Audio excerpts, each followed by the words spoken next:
Mamma mia! Greetings, fellow armchair Imagineers. Tiki here.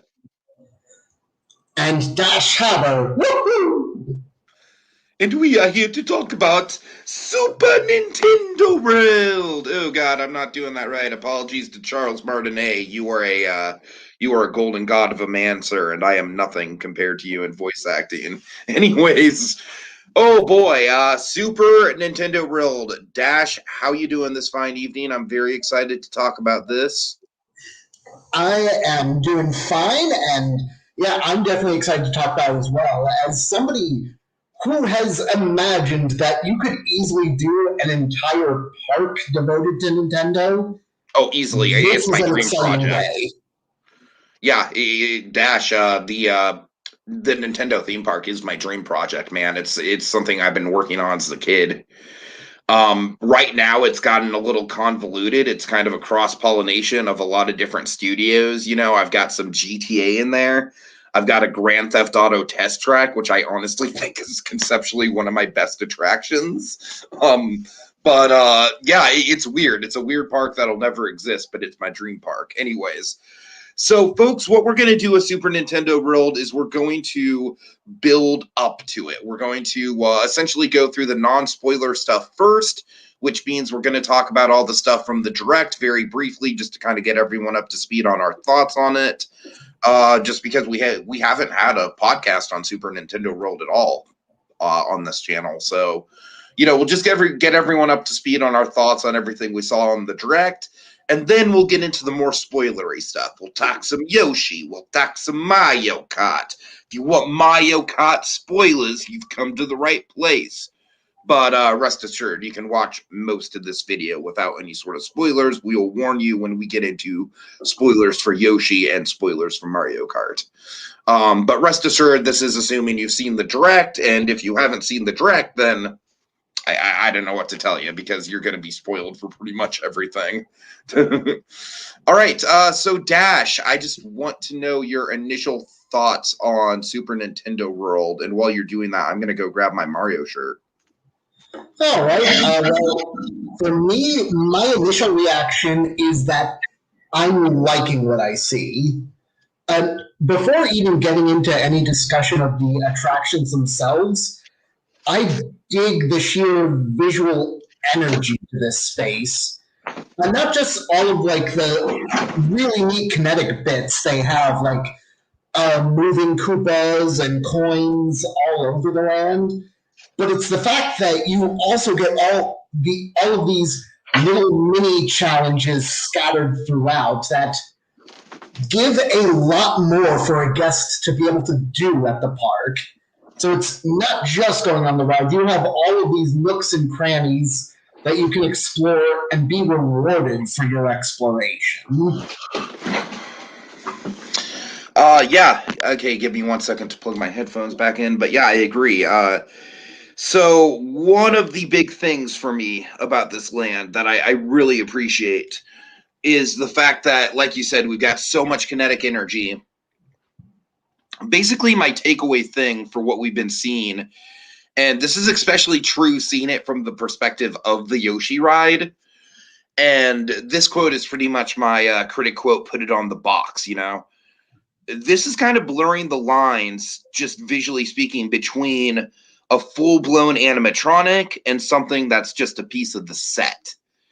And there's a lot of times just in the base land, not even getting into the attractions, just in the base land itself, where I mean you'll have just such simple movement, but at the same time it looks so fluid. It feels so much like the game. And I've heard mixed opinions when it comes to the actual look of the land in regards to a lot of people think it looks too busy.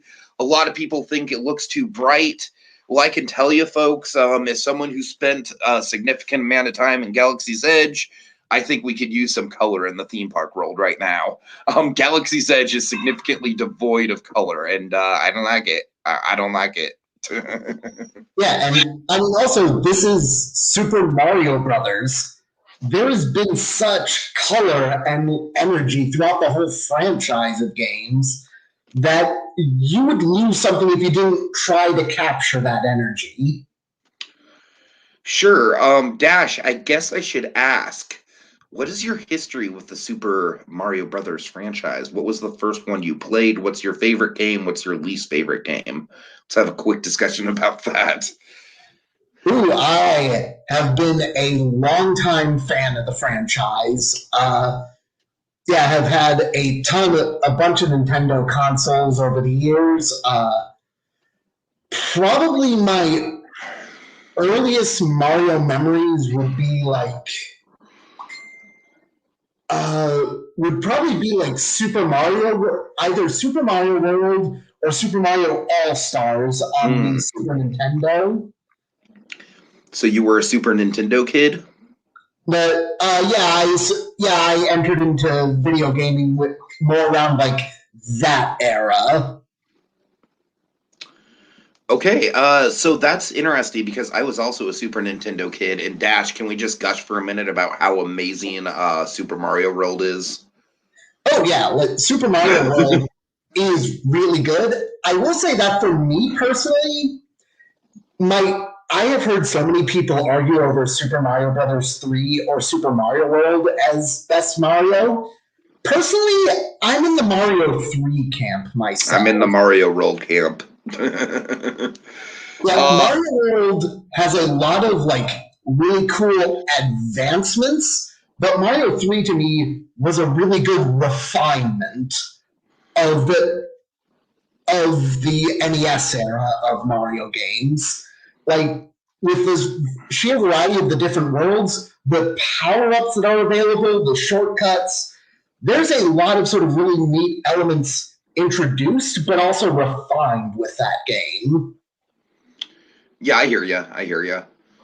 What about least favorite Mario game? And it doesn't have to be a mainline platform, or it could be like what's the worst Mario like spin-off that you've ever played? Oof. I'm not totally sure. I've liked a lot of Mario games. Probably, if I had to absolutely pick one as like a least favorite, I might say Mario is Missing. That's a good choice, sir. Yeah, That one is pretty bad. just like this odd attempt at like an educational title. And the theme is damn good, and they have the Super Mario World graphics. Yeah, it's just odd and but not like a well executed version of odd. Yeah, yeah. Claude, I'm gonna have to think about that question. Who's your favorite character from a Nintendo property? That's a big question, Claude. I'm gonna have to sit on that one for a minute. I'll get back to you. Oh God, like honestly, like gun to my head right now, maybe Cranky Kong. Cranky Kong's pretty good.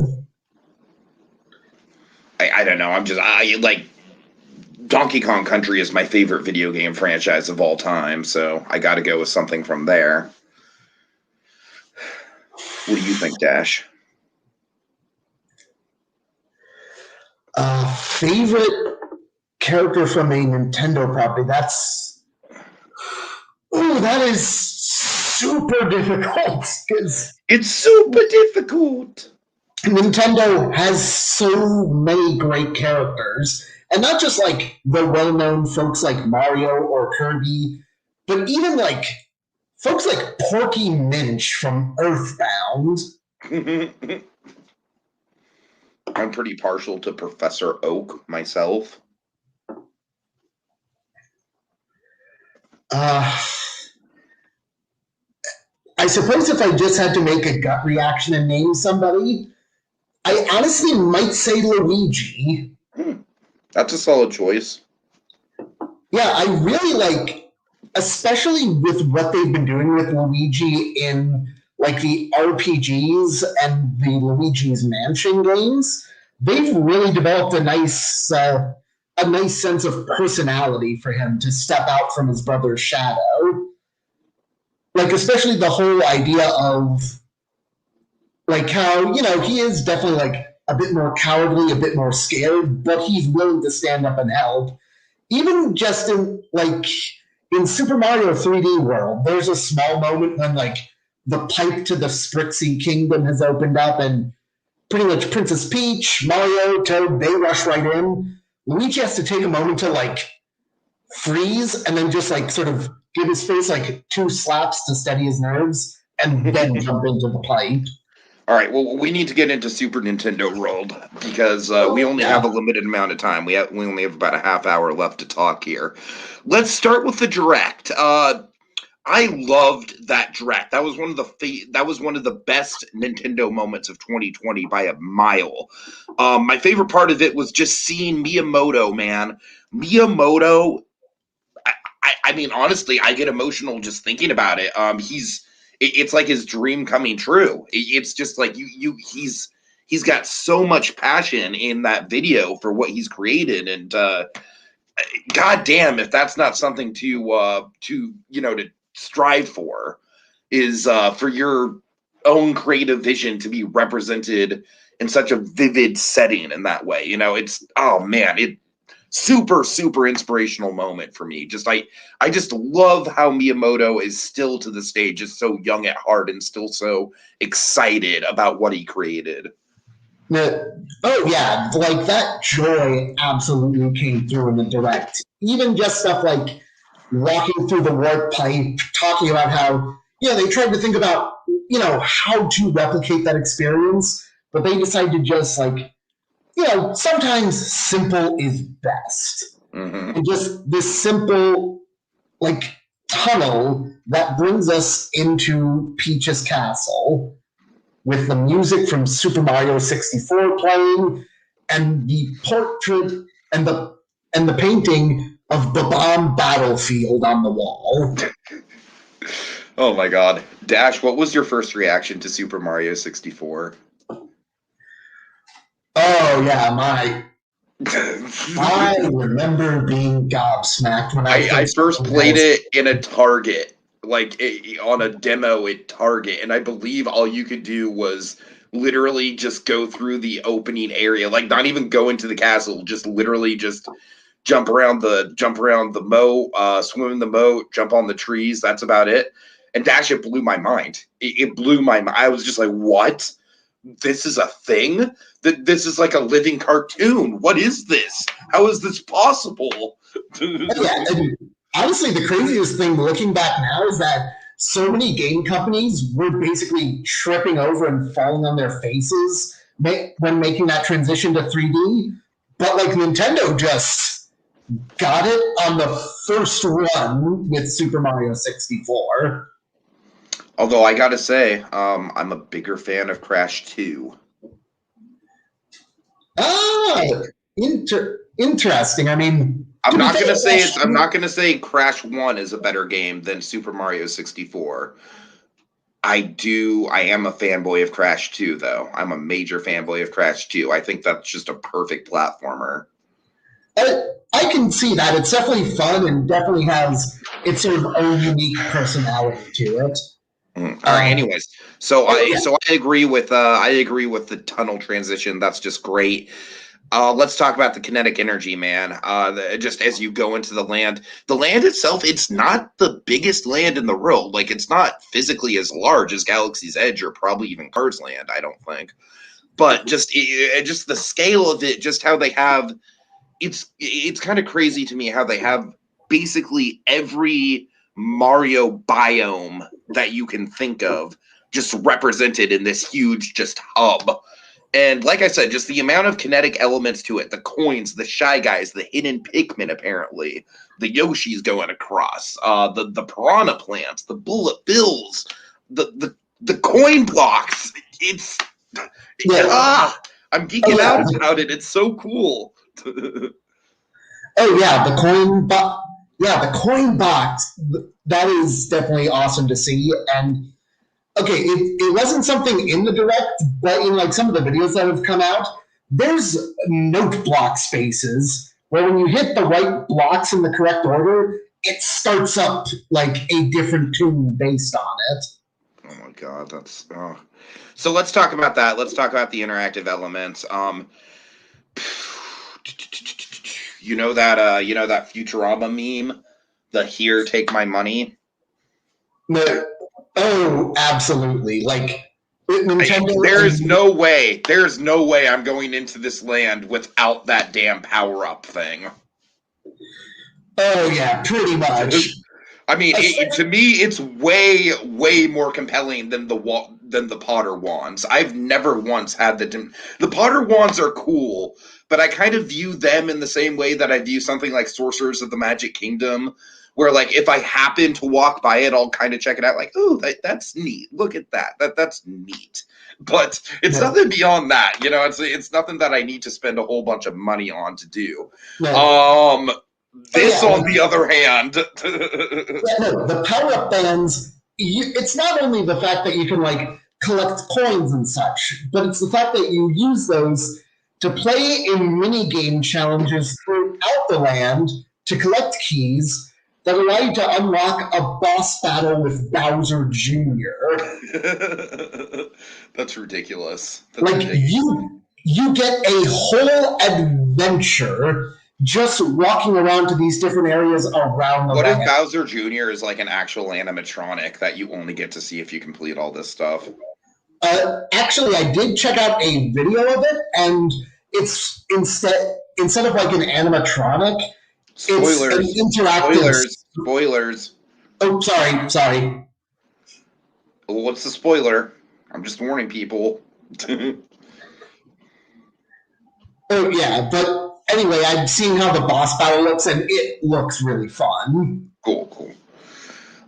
So yeah, overall, I just and then look, if we were to talk about all the gift shops and the Toad Cafe and stuff like that, we'd be here for hours because the Toad Cafe just conceptually is just freaking brilliant. I mean, it's just a next level quick service dining experience. No, oh yeah, and the food items there, like oh Mm. man, the question block tiramisu looks foolish. Okay, so let's kind of start to veer into some spoiler territory here.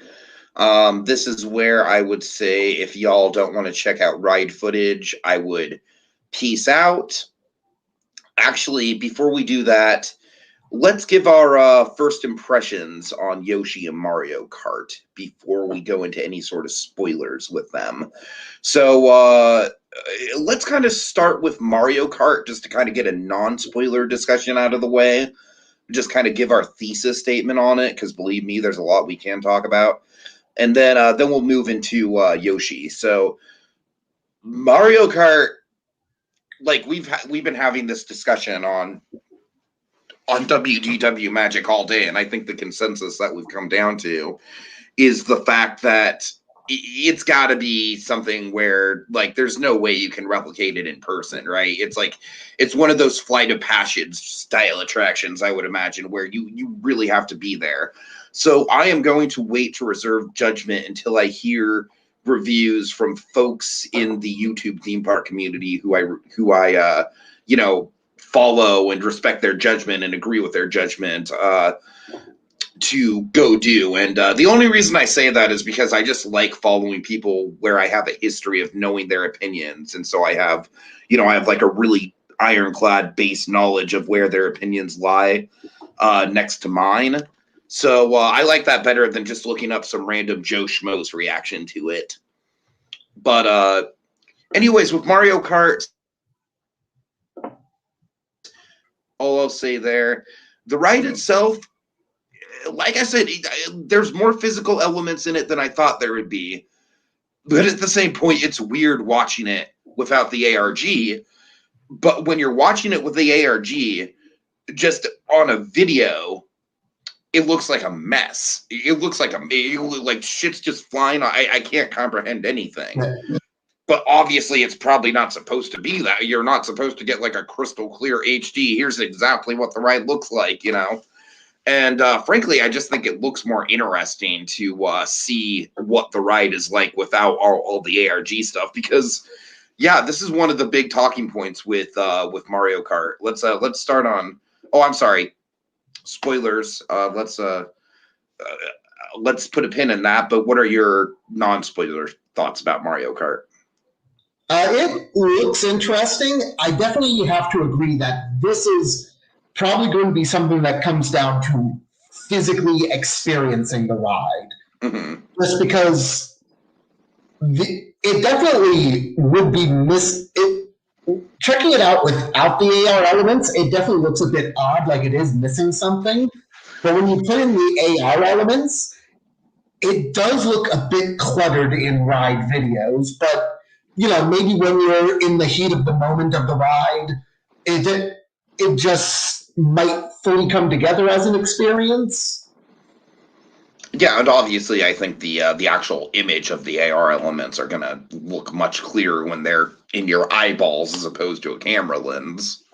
But, oh yeah, and yeah, we'll see how it turns out. I suppose that's kind of part of the challenge as well with trying to make a Mario Kart ride is how do you capture like the sheer chaos of all of these racers around, everybody using their items. Radiator Springs Racers, baby. Now, yeah, I suppose if you did design it more around just like a 1v1 race, maybe, like more directly competing against the other vehicle, rather than trying to fit like riders in among all of the other Mario characters taking part in the race. I think it would have worked Potentially. just as well with if they did the runaway railway thing where the Mario Kart characters come up to you in animatronic form. Yeah, So potentially. like maybe like each character has its own room. Like you go through and this is non-spoiler by the way. None of this is actually in the ride, but let's say obviously you would start in Bowser's castle, have an animatronic of Bowser in there, and then you would go to DK's jungle, animatronic of Donkey Kong, stuff like that. Just kind of have each character instead of being represented by boom, they're all in your face on the ride, maybe just have them more represented in the actual ride itself. I think that would have been a more clean way to do it. No, yeah, like maybe establish like a particular group early on in the ride, but then you have like specific appearances with each of the different rooms. Uh huh. So yeah, with that in mind, we'll get back to some spoilers on Mario Kart just a little bit later. Let's talk some Yoshi. I don't think there's much to spoil about this, but with that in mind, what's your non-spoiler first impressions? I'm not exactly wowed by Yoshi personally. It's not necessarily bad, but to me, it feels a bit too short and a bit jumbled in terms of what they chose to sort of put into the ride. Mm-hmm. Like rather than go for like mainline Mario games or the Yoshi's Island series, they've kind of put stuff in from both, and it just feels a little jumbled to me. Yeah, it's odd. I mean, you obviously, since it goes through the main hub of the land, you can't really have it not have mainline Mario stuff. I think the Mario spoilers. Let's just get into it right now. Spoilers for the Yoshi ride, folks. If anyone actually cares about spoilers. Um, I thought the Mario Galaxy cameo was cool, but by the same point, I agree with you that it's kind of like I wish it would have stayed more focused on the Yoshi's Island elements. That being said, I think people are being too hard on this ride because this is a super solid supporting ride for this land. And frankly, this ride is exactly what the land needs in terms of the kinetic energy, in terms of like actually utilizing the space of that big hub where we see all the biomes and stuff. And I do like that they did incorporate one dark ride element into it, and there is a lot going on there. I love the Poochie animatronic. I love the baby Yoshis, by the way. That was a surprise. That was fun. So there's stuff going on here that I really appreciate, and I think it's going to be a people eater because it's an omnimover, and I think it's going to be a good fit for the land, man. And I'm all about giving experiences that are varied. And speaking of that, let's really quickly, because we didn't really get into it with our direct stuff. The big surprise of the direct for me was the maze, was the underground maze. I was blown away by that. Oh yeah, the underground maze was a very pleasant surprise to have.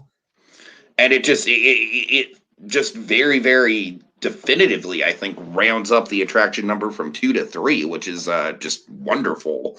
And to me, that's why I can very much forgive Yoshi for not being, for not having like 2 or 3 dark ride scenes, for example, for only having the one, because we have a full attraction where we're exploring a fully immersive Mario environment and interacting with interactive elements. And yeah, I just think that maze is honestly, it might be the thing I'm most looking forward to. Like, I might be looking forward to it even more than Mario Kart, if I'm being quite honest, just because I'm a sucker for that walkthrough type of stuff. But oh yeah, well uh, even outside of my thoughts on Yoshi or Mario Kart, I think it really does help the fact that you have all these things like the underground walkthrough or like the various mini game challenges all Mhm. around. So Or like, just simply the kinetic energy to look at. oh yeah, like this is a land where even if you may not be necessarily wowed by the rides yourself, the land more than like makes up for and supports those. Sure. It's not, yeah, it's not like going to Pen. It's not like if you were to go to Pandora at Animal Kingdom and both of the attractions there were closed down. Oh God, There to check out at no. Pandora. Oh, face down Navi shaman. She haunts my nightmares. When will Yeah, she so leave? When will she leave, Dash? only when the stars are right and the planets have Oh aligned. God. But yeah, Seriously, I am still vividly freaked out by the idea of the face down shaman just suddenly jump scaring you and coming back into A mode right as you're passing her, man. That just sounds like the most like I would die. I would just jump out of my skin and die if that happened. Oh the God. yeah, but so yeah, even regardless of whatever the thoughts of the attractions might be, the land itself at least helps to offer plenty to see beyond them, Mhm. which is a really nice sort of ace that Super Nintendo World has up its sleeve. Sure, sure. Oh, and as for my spoiler thoughts on Yoshi, spoilers.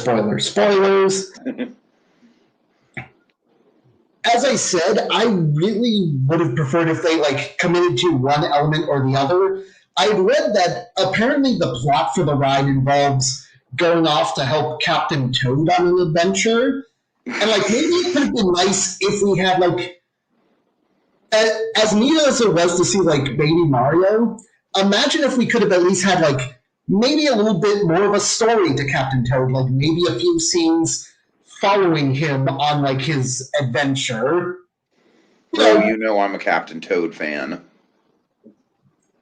hey, Captain Toad has been a nice new addition to the Mario roster of characters.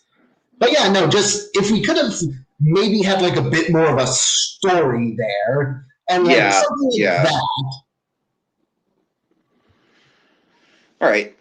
So let's talk spoilers for Mario Kart, and let me just say, I mean, I think the memes are kind of warranted at this point. The ride just looks, yeah, I guess it looks a little more fast paced with the ARG elements, but if you're watching it without the ARG elements, it's shocking how slow it is. Yeah, and uh, like I like I said earlier, there's a big challenge into trying to capture the feel of Mario Kart with the chaos of the other racers using items and that speed. And I was actually not quite expecting them to actually make this a shooter dark ride. Like Yeah, it's I'm not more, crazy about that. yeah, like it's more Men in Black than Radiator Springs Racers. I'm just shooter dark rides are not my thing, man. If I want to play a video game, I'll play a video game. If I want to go to a theme park, I'll go to a theme park. I don't like shooter dark rides. I'm Uh, sorry. I like I like shooter dark rides myself, but more so if they're executed well. Like Toy Story Midway Mania is a really neat take on the idea, and Midway Mania is exceptional. Yeah, I'll give you that. Men in Black Alien Attack had, like, when I went on that for the first time, I was wowed by like the atmosphere to it. But then you look at stuff like Buzz Lightyear's Space Ranger Spin, and that's just I'm sorry. I know there's people who are Buzz fans, but yeah, you and I are we're not one of them. Um, let's see. yeah. I will also say though, besides the ride itself, I love the queue. The queue is just there's honestly so much to talk about it. We don't even have time. The queue is just magnificent. It just yeah, it looks incredibly detailed. Yeah, It's just just like its environment you just want to be in. It's like waiting in that sort of queue. It doesn't even feel like you're waiting in a line. It's kind of got that Gringotts vibe in that regard. yeah. Favorite area of the queue would have to be like Bowser's Study, where I went back through the video and sort of paused at points, and there are books there like Brute Force, a guide to solving every problem, Brilliant. complete with a little sticky note next to it that says, Teamwork makes Koopa's dream work. Oh my god. Oh, that's wonderful. I I just love, love seeing the trophies, man. That's what I'm all about. oh yeah, there's just such a great sense of personality Mhm. that they really captured in that queue. So one last thing I'll say about seeing the ride without the ARG elements. The bus bars are really noticeable, and I'm sure the screens and the ARG elements take you out of that, but it's just I'm not saying it's a bad thing even because I love myself a good bus bar dark ride. But I will say that I have gotten a little bit used to trackless or even something like Potter where it's, kind of like coaster-esque. And so just seeing a straight up like bus bar dark ride moving at about the speed of an average Fantasyland dark ride, I'm not going to say it's bad, but it was weird. It was kind of a blast from the past in a certain regard. Yeah, it was kind of a shockingly old fashioned touch in an Yeah, attraction that yeah. was so hyped up all of like the advanced AR tech and the mix of like the animatronics and the screens, and then just got like this old school bus bar going. So I don't know. I don't know how I'm gonna feel about that because the thing is, now that I have like noticed it and pointed it out, like I'm gonna be hyper aware of it when I go on the ride. Even if I'm like trying to look at the AR elements. um, all right, but yeah, overall, I mean, we don't have time to go through the whole ride, but I will say that I do like the transitions from track to track, and I will say Twisted Mansion was a big fanboy moment for me. That is one of those areas of a video game that I have wanted to see incorporated into a dark ride for a long time. So much so that I've actually ridden that area into a potential Luigi's Mansion dark ride. So yeah, Twisted Mansion was just amazing. Like that was just the sort of like I am a fan and I have been served moment of Mario Kart for me. Um, what about you? What's your favorite moment? I It may be an obvious one, but I've got to go with Rainbow Road, especially with the projection effect that they use to help better sell the idea of sort of speeding along down Rainbow Road Yeah. before you make the jump. Yeah, I hear you. I hear you. All right. Well, I think that's about it, folks. Thanks for joining us, and I am really looking forward to, of course, going to Super Nintendo World when it opens in Hollywood. I don't think I'm going to be getting down to Tokyo anytime soon. And if I do, it will certainly be for Tokyo Disneyland and Tokyo Disney Sea over Universal Studios Japan. Don't get me wrong, Universal Studios Japan intrigues me. Flying Dinosaur. Honestly, the thing that draws me to that park the most is Jaws. Oh, yeah, like the last remaining Jaws attraction. Yeah, yeah. And and as somebody who's a bit of an anime fan, it's kind of neat that they have that whole like cool Japan event they've been doing the past few years. But yeah, I mean, I am planning a trip to Tokyo. It won't be for a couple of years, but and obviously with the virus pending and everything. But that is definitely going to be my next big trip. That's going to be my next event trip. I'm going to make it happen, and I just don't know if I'm going to be able to pull myself away from Tokyo Disneyland and Tokyo Disney Sea. I mean, I'm so hyped up for those two parks. I could easily do like 7 or 8 days, 4 days a piece at those parks. I'm just like easily. Oh yeah. So, anyways, yeah. So thanks for watching, folks, and see y'all later. Good night, everybody.